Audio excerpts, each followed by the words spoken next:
நான் உன் வாழ்க்கையே முடிக்கிறேன்.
எப்படி இருக்கிறான்னு நிலவரம் தெரியல. அப்படி நின்னா ஏதாவது பார்த்து ரெண்டு விடுவான்.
இதுக்கெல்லாம் காரணம் இப்பதான் தெரியுது. வேற குஞ்சிட்டு முட்டுறேன்னா ஆமா ஏன்னா நானும் வந்து என்ன பாக்குறேன் குஞ்சிட்டு முட்டினேங்கிறானா. ஆமா நான் ஒண்ணும் போயிட்டேன் முட்டிக்கிட்டு போறேன் பாருண்ணா நானும் வந்து என்ன பாக்குறேன். ஐயோ என்ன இருந்து உக்காருண்ணா எல்லாம் ஒன்னால வருது.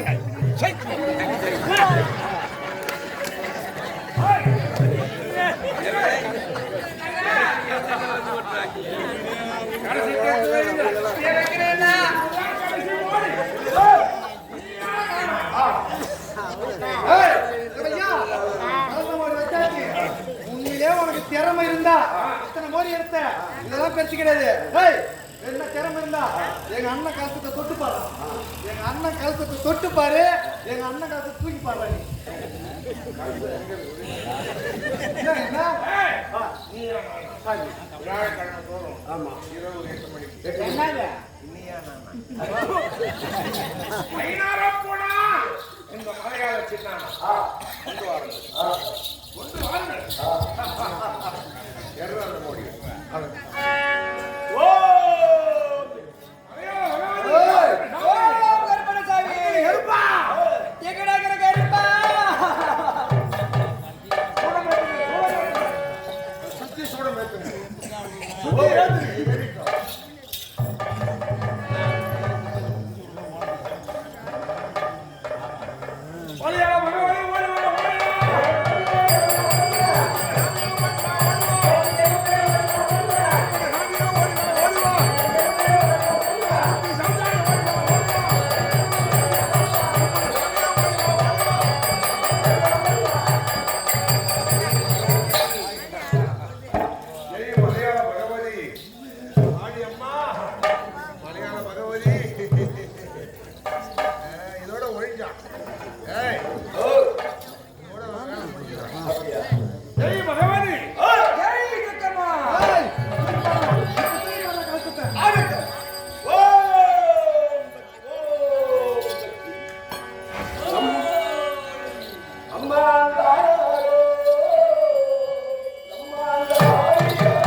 எங்க வந்து யாரு இருக்க?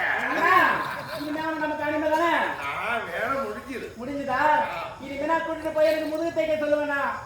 செத்துட்டுவேன் என்ன தெரியுண்ணா.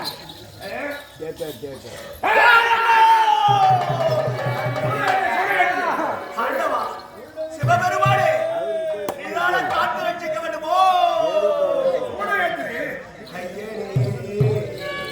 சிவபெருமானே எனக்கு ஊனோதுரையோ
என்ன?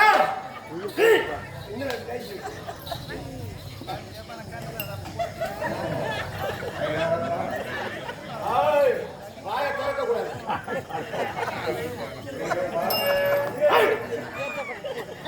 சத்தம்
போன போட்டு வேண்டிய மானத்தை வாங்க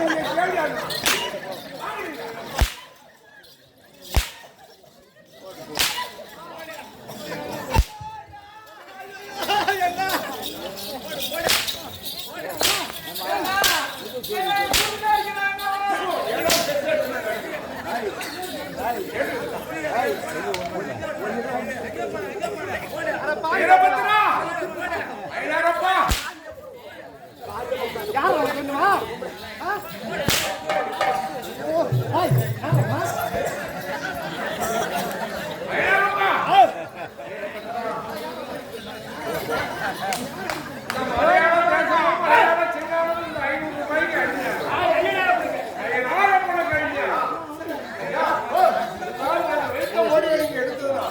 உங்களுக்கு கோபமும் ஆக்ரோஷமும் அதிகமாகி விட்டது. எல்லாம் நடக்கும் உலகத்தில் என்ன ஆகும்னு தெரியாது. அதனால நீங்கள் யார், எந்த தேசம், இந்த பெற்றவர்கள் யார் என்று கண்டு கொள்ள வேண்டும். என் தாயத்தை பார்க்க வேண்டும். ஆமா, அதானே என் தந்தை அழைக்கிறேன். இப்போது அமைக்க அழைக்கிறேன்.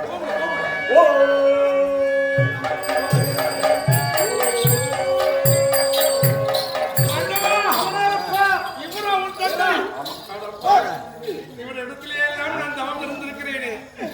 ஆதி சிவ சங்கரர் வந்த அடியார்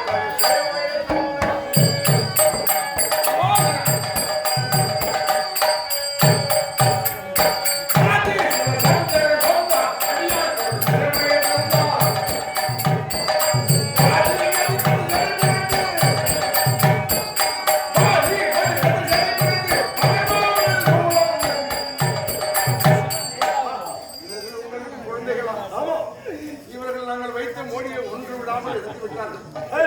என்னுடைய சகாக்கள் எல்லாம் அடிமையாகிவிட்டு காத்தான், செங்கல், கருப்பான், குட்டி, செலுத்தான் எல்லாம் அடிமையாகிருக்கிறோம். நீங்கள் இந்த உலகத்தை ஏமாற்றியது உண்மைதான். உண்மைதான், உண்மைதான். அப்படி செய்யலாம். எத்தனையோ ராஜாக்களை எல்லாம் அடிமைப்படுத்தி சிறையில் அடைத்திருந்தோம். எல்லோருக்கும் விடுதலை கொடுத்து விட்டார். எத்தனையோ கன்னி பெண்கள் எல்லாம் இங்கே வந்து அடிமையானார்கள். எவ்வளவு தவறெல்லாம் செய்து விட்ட ஆண்டவா. தவறு செய்தவன் உணர்ந்தான். மன்னிப்பது வழக்கம். தண்டனை குறைங்க. அந்த பதிலும் சரி இவர்களை இப்படியே விடுத்தால் உலகம் தாங்காது. இருவருக்கு கல்யாணம் பண்ணணும். இருவருக்கும் கால் கட்டு போடணும். யார் எங்களுக்கு கால் கட்டு போடுறது? கால் கட்டு கல்யாணமா? கல்யாணமா? கால் கட்டுறது எங்களுக்கு தெரியாது. ஒண்ணு பெரியவங்க இருக்க சின்னவனுக்கு கல்யாணம் பண்ண முடியும். சரி முதல்ல பெரியவனுக்கு கல்யாணம் பண்ணணும். ஆனா பெரியவனுக்கு கல்யாணம் இல்லை. கல்யாணம் பண்ண முடியாது. அவன் என் தங்கை மீது ஆசைப்பட்டான். 7 கன்னிகள் மீது ஆசைப்பட்டான் வீரன். அதனால் வீரனுக்கு 7 என் தங்கைகளை கல்யாணம் செய்து வைக்க வேண்டும் என்றால் இப்போ தோஷம் அழித்து அதனால திருமணம் செய்ய முடியாது. உலகத்துல நாங்கள் எல்லாத்தையும் செய்யமே தவிர இன்னும் ஒன்று நடந்து கொண்டுதான் இருக்கிறது. என்ன? எங்க பேரை சொல்லி உலகத்தில் இருக்கிறவங்க எல்லாம் திருடுறான். திருடு என்று ஒன்று நடந்து கொண்டிருக்கிறது. என்றைக்காவது ஒரு நாள் போட்ட பொருள் போட்ட இடத்திலேயே கிடக்கணும். அந்த போட்ட பொருள்காரர் வந்து எடுக்கிற வரைக்கும் அது அங்கேயே கிடக்கணும். அவங்க எங்க போயிருந்தாலும் திருடு என்பது நடக்காமல் என்றைக்கு ஒரு நாள் நல்ல நாள் வருது தான் வீரனுக்கு கல்யாணம். சரி அதாவது காப்பு கட்டுவது உண்டு. அவருக்கு சாங்கியத்துக்கு காப்பு கட்டும் பிறகு இதோ 16 பொண்ணுங்க கல்யாணம் பண்ணிருக்காங்க. சரி அதனால ஆண்டவா அந்த பிள்ளைக்கு அப்பா நீங்க ஆமா அப்பா தான் போய் பொண்ணு பார்த்தோம். எங்க இருந்தா ஒரு நல்ல பெண்ணை தேடி கண்டுபிடித்து கொண்டு வாருங்கள். சரியா சென்று வருகிறேன்.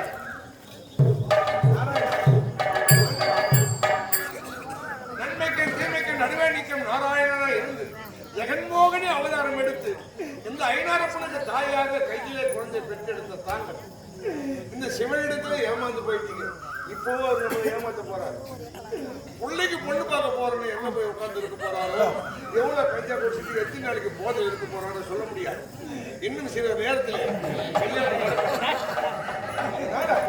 உன் கணவனை நம்ப முடியாது, சிவனை நம்ப முடியாது. நீங்க போய் ஒரு பொண்ணை பார்த்து போங்க, சீக்கிரம் போங்க.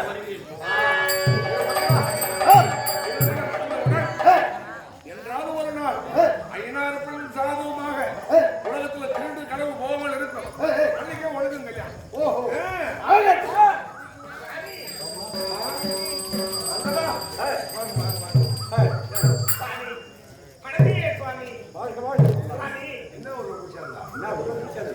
பொண்ணு நல்லா இருக்கு. இவர் யார் தெரியுமா? இந்த உலகத்தையே ஏமாற்றி பிழைத்து வந்தவர்.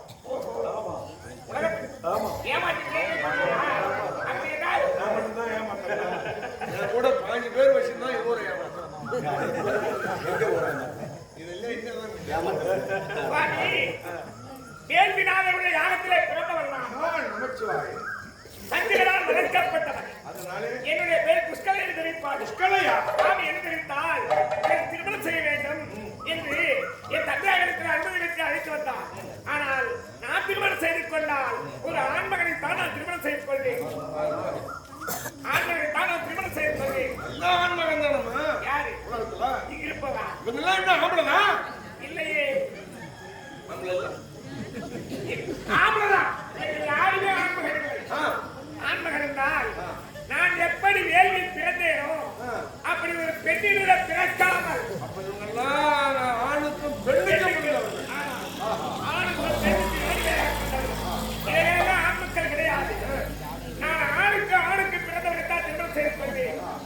அப்படி நானும் யாகத்தை அப்படி உள்ளவர்கள் திருமணம் செய்வேன் என்று நான் சபதமிட்டு இருக்கிறேன். நீ எப்படி எல்லாம் நினைத்தாயோ அதே போன்றுதான் பெண்மை இல்லாத ஆணுக்கும் பிறந்தவன் தான் ஹரிகரசுதன். உண்மைதான். ஆகட்டும் சாமி. இந்த மாலை எப்படி நல்ல நேரம் முகூர்த்த நேரம் கல்யாணம் பண்ணலாம். எல்லாம்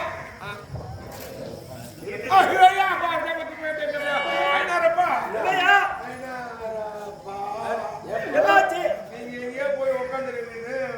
உங்க மைத்துனர் அனுப்பி பொண்ணுட்டா சொன்னா நிஜமாலுமே இட்டாந்துட்டாரு. நீங்க செஞ்ச குழப்பம் தானே இது?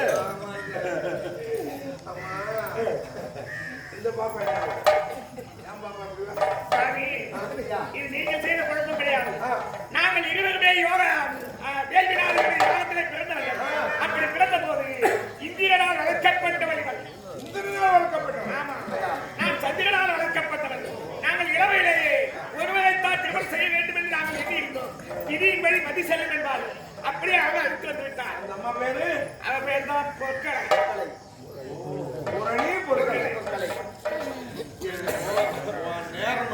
யா அது ஒரு நேரம் இல்ல ஆ. ஒப்பா நேரம். எப்படி உலகத்துல சொல்லுவாங்க என்னன்னு என்னடா பொண்டாட்டி பார்த்துட்டான் ஆ. பொண்டாட்டிய தலைமையில தூக்கி வச்சுக்கணும் ஆடுவான்டான்மா. ஆ. அப்படி உலகத்திலே முத தலையில தூக்கி பொண்டாட்டி வச்சு ஆடணும் யார் தெரியுமா? யாரு ஒப்பா சிவபெருமான். எங்க அப்பா கங்காதேவியை தலையில வச்சுட்டு இருக்காங்க. ஓ கல்யாணம் பண்ணி 3 மாசம் அதுக்குள்ள ஏண்டி அப்படின்னா வாங்குறாங்க. ஆ. ஏண்டியா உயிரை வாங்குறாங்க. அது மாதிரி உடம்புல பேர் போய் பொண்டாட்டி யாரு அவதான் உமா மகேஸ்வரி பாரு. பார்த்தா அப்பாவுக்கு 2 பொண்டாட்டி ஆகி போச்சு. ஆ. ஒன்னா விநாயகம் பார்த்தான். ஆ. அப்பாவுக்கு 2 நாம்பட்டியும் ஒன்ன கட்டுவாங்க. ஆ. சித்தி புத்தி என்ற பெண்ணை திருமணம் செய்து கொண்டான். ஓ சித்தி புத்தி விநாயக பெருமான். ஆ. அவன் தம்பி பார்த்தான் முருகன் முருகன். ஆ. அப்பாவுக்கு 2 ஆ. அண்ணனுக்கு 2 ஆ. நான் மட்டும் ஒண்ணு வச்சுட்டு ஏன் கஷ்டப்படணும் ஆ. அப்படின்னா முருக பெருமானுக்கு 2 அது யாரு வள்ளி தெய்வியான தெய்வியான வள்ளி. அந்த மாதிரி அப்படியே பரம்பரையா உனக்கு 2 வருது. அப்படியா? சரி நான் திருமணம் செய்து கொள்கிறேன் ஆ. நானும் ஒரு விரதம் பூண்டு வைக்கிறேன் இப்ப விரதம் அப்பெல்லாம் இப்படித்தாங்க சொல்றாங்க. ஆமா ஐயா ஏன் எதற்காக தெரிவிக்கின்றேன் என்ன விரதம்? இதற்கு முன்பதாக ஆ. எப்படி திருமணம் நடந்தது முக்கியத்துவம் பெண்ணுக்கு பெண்ணுக்கு தானே பார்வதி கல்யாணம், ஆ. மீனாட்சி கல்யாணம், ஆ. வள்ளி திருமணம், ஆ. தெய்வியான திருமணம், சீதா சீதா கல்யாணம், ஆ. சித்தி புத்தி கல்யாணம். ஆமா. இப்படிதான் சொல்றது வழக்கம். ஆமா. பெண்மைக்கு பெருமை சேர்க்கணும். ஆமா இன்று முதல் கொண்டு கலியுகம் முதல் போதும். ஆமா ஆண்களுக்கு பெருமை சேர்க்க வேண்டும் ஆண்களுக்கா? ஆமா ஏன்? எப்படி தெரியுமா ஐயாரப்பட்டு கல்யாணம் பதினாறப்பன் திரு கல்யாணம். உன் என்ன பிரகாரம் அம்மையார் அவர்கள் ஒற்றுக்கொள்கிறார். சாமி ஒரு மாலை கொடுத்து ஒரு மாலை வாங்கி. சாமி திருமணம் செய்வது பெரிதல்ல. 2 பெண்களை திருமணம் செய்வது பெரிது கிடையாது. ஆ. ஆனால் 2 பெண்களை திருமணம் செய்தாலும் எங்க தந்தையார் என்ன தெரிவித்தா தெரியுமா? சொல்லுகிறார். ஆமா என்ன? 2 பெண்களையும் 2 கண்களாக பார்க்க வேண்டும். ஆமா ஆமா அந்த சந்தோஷம் சமமா இருக்கணும். ஆமா ஒரு பெண்ணின் மீது அதிக சந்தோஷமும் ஒரு பெண்ணை லேசா வெறுப்பதும் இருக்கக்கூடாது. ஒருவர் மீது பட்சமும் ஒருவர் மீது அபட்சமும் வைத்து விட்டால் அப்படி பாரபட்சமாக நடந்து கொண்டால் பொட்டலம் வாங்கினாலும் 2 பொட்டலம், அல்வா வாங்கினாலும் ஆளுக்கு அரைக்கலாம், பூ வாங்கினாலும் ஆளுக்கு ஒரு பொட்டலம், ரவிக்கு எடுத்தாலும் ஆளுக்கு ஒரு ரவிக்கு, புடவை எடுத்தாலும் ஆளுக்கு ஒண்ணு. அது என்னோட சேர்த்து எனக்கு ஒண்ணு அன்றாயிரம். அப்படி பாரபட்சமாக நடந்து கொண்டால் சாபத்துக்குள்ளாவாய். உள்ளினார். உத்தரமகாமுனிவர் அப்படி சாபம் கொடுத்தால் சாபம் கொடுத்தால் சாபம் கொடுப்பான். அடுத்த பிறவிலே எப்படி ஒருவர் மீது பட்சத்தை வைத்தாயோ அடுத்த மீது திருமணமாக பிரம்மச்சாரியாகவே இருக்க வேண்டும். ஓம் நம பிரம்மச்சாரி தான், கல்யாணம் கிடையாது. அப்படின்னா கன்னி பெண்களும் உன்னை தேடி வரமாட்டார்கள். வந்த கேள்வி வருவாங்க, ஆம்பளைக்கு வருவாங்க. அந்த மாதிரி இடத்துல உட்கார்ந்துட வேண்டிய அளவுக்கு வந்துடும். சரி இருக்கட்டும். அப்படி என்ன திருமணம் ஏற்பாடு நடக்கலாமா? அண்ணவா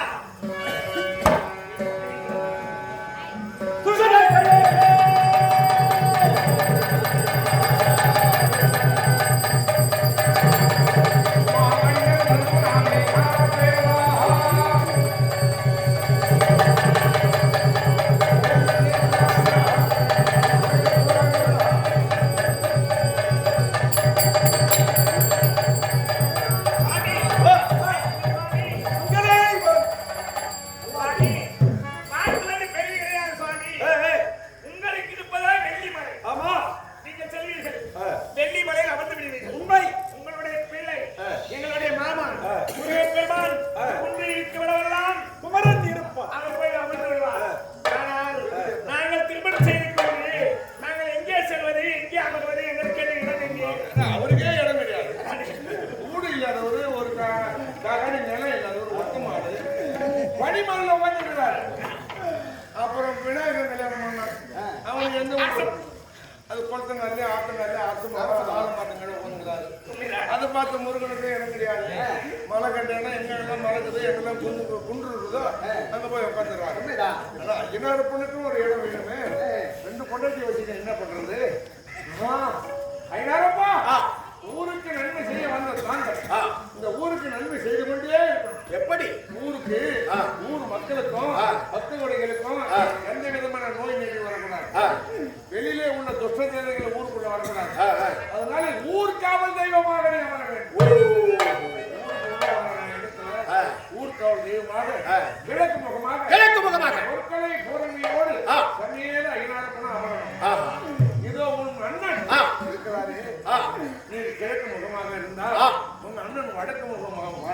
பார்த்திருப்பார். வெளியிலே காவல் இருப்பார். என்னுடைய தன்மைகள் எல்லாம் உனக்கு அருகாமையிலே தென்வாட்டமாக அமர்ந்து கிழக்கு முகமாக வீரனை பார்த்தமாக இருப்பார்கள். இதோ என் கூடவே இருந்த சங்கிலி கருப்பன் காத்தான் முனியப்ப சாமி எல்லோரும் உன்னை பார்த்த விதமாக உன் எதிரிலே நாங்கள் முன்னோடு முடியாத அமருவோம்.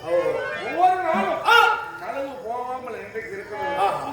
அப்படி கனவு போகிறது என்றால் மக்கள் எல்லாம் நான் கோழி முட்டையை நான் வைத்திருக்கிறேன். அந்த மோடி இருக்கின்ற பொழுது அதே கருமுட்டையை சொல்லி ஐநாயிரம் பேரை சொல்லி குதிரை காலில் வச்சாங்கன்னா தானாக திருடு போன பொருள் வீட்டுக்கு தானா போய் சேரும். அப்படியெல்லாம் நீங்க தானே அனுபவிக்க வேண்டும். அப்படி அந்த பொருளை போடாதவன் எடுத்தவன் கைகால் வீங்கணும். அவனுக்கு யானை வியாதி வந்து என்றெல்லாம் முன்னெடுத்துல தான் இருக்கிறது. அது மட்டுமல்ல, ஊர்ல இருந்து எவ்வளவு தூரம் போய் அமர வேண்டும் தெரியவில்லையே சுவாமி. உழைக்கையை வைத்து நாங்கள் மாயாஜலம் காட்டினோம். உழைக்க மட்டும் இருந்தால் போராது. ஒருவருக்கு உணவு வேண்டும் என்றால் உரலிலே தானியத்தை போட்டு உழைக்கையால் கொத்தணும். அப்படி உழைக்கையால் கொத்தும் போது உரல் உழைக்கு சத்தம் வரும். அந்த சத்தம் கேட்காத அளவுக்கு தூரத்துல உங்களுடைய ஆலயம் அங்க அமைய வேண்டும். நினைத்த நேரத்திலே உங்களது தந்தையும் தாயுமாக வந்து உங்களுக்கு அருள் பாவிப்பார்கள். அப்படியா? உன்னை வணங்குகின்ற பக்தர்கள் 3 வாரத்திலே 3 நாட்கள். எப்படி? அதாவது ஞாயிற்றுக்கிழமையிலேயே வணங்கலாம். அதை விடுத்தால் திங்கட்கிழமையிலேயே வணங்கலாம். அதை விடுத்தால் புதன்கிழமையில இந்த 3 நாட்கள் உங்களுக்கு உகந்த நாள். பொற்கடை பூரணி ஞாயிறு புதனாக இருந்தால் தங்கள் திங்களாக இருந்து இந்த உலக மக்களை எல்லாம் காத்து ரசிக்க வேண்டும். அதனால இங்க ஐயனார்குடி ஆலயத்தை ஏற்படுத்தி இருக்கிறார்கள். அப்படி இந்த ஐயனார்குடி ஆலயம் அந்த 60 வீட்டுக்காரர் இருக்கிறார். பக்த கோடிகள்லாம் இருக்கிறார். அதனால உன் திரு கரத்தினார் உன் தாயும் தந்தையும் பொற்களை பூரணியோடு திருமணமாகாதவர்கள் எல்லாம் இந்த காட்சியை பார்த்து அவருக்கு திருமணம் நடக்கணும். இந்த ஆடி மாதத்துல உனக்கு மாதிரி விழா எடுத்து ஆடி மாதம் முழுவதும் தங்களுக்கு செய்யலாம். அதனால வேம்பு விபூதி இதுதான் பிரசாரம். அதனால பக்தோடிகள் தங்கள் திரு கரங்களாலே கணவன் மனைவி கருத்து வேறுபாடு உள்ளவர்கள், கிரக தோஷம் உள்ளவர்கள் மற்றும் திருமணமாகாதவர்கள் எல்லாம் தங்கள் திரு கரத்தால் இந்த விபூதி பிரசாரம் எடுத்து சென்று எல்லோரும் சுதேசமாக வாழாது வாழ வேண்டும் என்று வேண்டிக் ஆண்டவா. ஓம் நம சிவாய.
எந்த சேனல் கிராமிய கீதங்கள்னு செல்போனில் பார்க்கலாம். கிராமிய கீதங்கள்னு சொல்லிட்டு தேடினீங்கன்னா வரும்.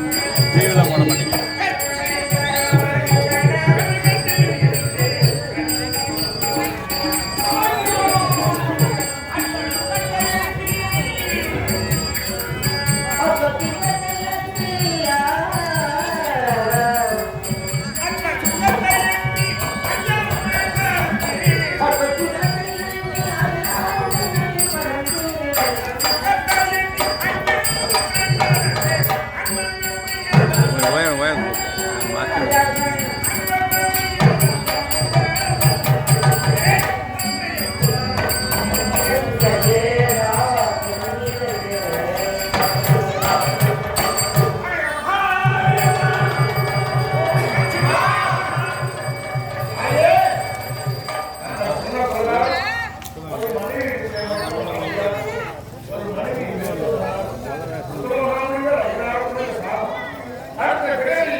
நமது அருமை ஐயா பேராசிரியர் ராமன் கையாளர்கள் யூடியூப் சேனல் கிராமிய கீதங்கள் எந்த நாடகம் கேட்டாலும் கைபேசியை செல்போனிலே கிராமிய கீதங்கள் என்று போட்டால் நாடகங்கள்லாம் இந்த மூல நாடகம் வரும்